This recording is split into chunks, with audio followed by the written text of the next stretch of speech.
శివాయ నమః. సెప్టెంబర్ 7వ తారీఖు రోజున ఏర్పడుతున్నటువంటి సంపూర్ణ చంద్రగ్రహణ ప్రభావానికి సంబంధించి మధ్యాహ్నం 12:30 లోపల భోజనాది కార్యక్రమాలు పూర్తి చేసుకోవాలి. పిల్లలకి, వృద్ధులకి, రోగగ్రస్తులకి ఎటువంటి నియమాలు పాటించాల్సినది లేదు.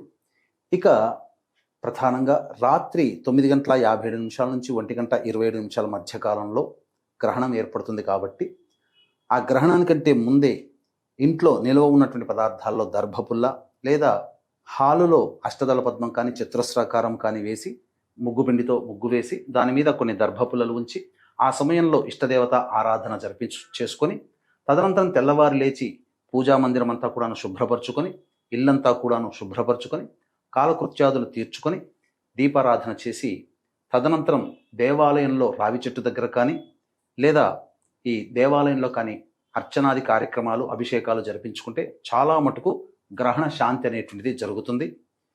ఈ యొక్క సంపూర్ణ చంద్రగ్రహణం రోజున దృష్టిలో పెట్టుకొని 8వ తారీఖు రోజున సాయంత్రం 5 గంటలకి మన పీఠం ఆధ్వర్యంలో సంపూర్ణ గ్రహణ దోష నివారణ పూజలు హోమాలు అనేటువంటి జరిపించడం జరుగుతుంది.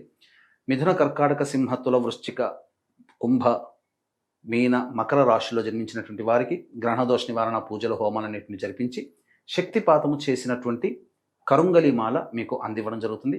ఈ కార్యక్రమంలో గోతనామాలు నమోదు చేసుకునేవాడు స్క్రీన్పై కనిపిస్తున్నటువంటి నెంబర్లకి కాంటాక్ట్ చేసి వివరాలు తెలుసుకోవచ్చు.